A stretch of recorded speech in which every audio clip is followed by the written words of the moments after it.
మేడ్చల్ మండల రెవెన్యూ పరిధి గిర్మాపూర్, రైలాపూర్, బండమాచారం గ్రామాల్లో ఉన్నటువంటి క్వారీల వల్ల ఇబ్బందులు పడుతున్నామని గ్రామస్తుల ఫిర్యాదు మేరకు జిల్లా మైనింగ్ అధికారి సైతులో కాలుష్య నియంత్రణ అధికారిని స్వప్న క్రషర్ బీచ్ వద్ద పరిస్థితిని తనిఖీ చేశారు. క్వారీల ఇష్టారీతి బ్లాస్టింగ్ల వల్ల గ్రామంలోని తమ ఇండ్లకు పర్రెలు వచ్చి కూలిపోయే దుస్థితి ఏర్పడుతుందని గ్రామస్తులు ఆరోపించారు. క్రషర్ మిషన్ల ద్వారా వస్తున్న దుమ్ముతో తాము రోగాల బారిన పడుతున్నామని గ్రామస్తులు వాపోయారు.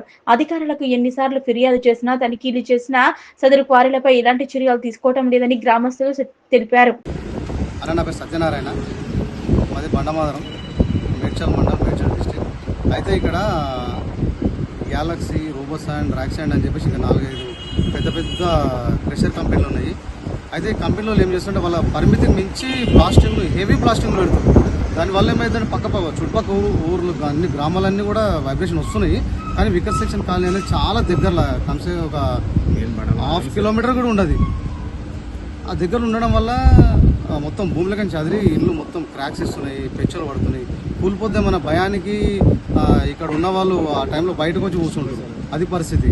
మళ్ళీ ఏంటంటే బ్లాస్టింగ్ పెద్దది పెట్టడం వల్ల దుమ్ము, అది చలికాలం అది ఇంకెక్కువ ఇట్లా వచ్చి కెమికల్ కూర్చుంటుంది. మొత్తం దుమ్ము ఇట్లా జరగదు. అది మొత్తం 1/2 అవర్ కాలేని మూసి పడేసేస్తుంది. మళ్ళీ కెమికల్ వాసన వస్తుంది, స్మెల్. ఇది చాలా ఘోరమైన పరిస్థితి అన్న. ఇది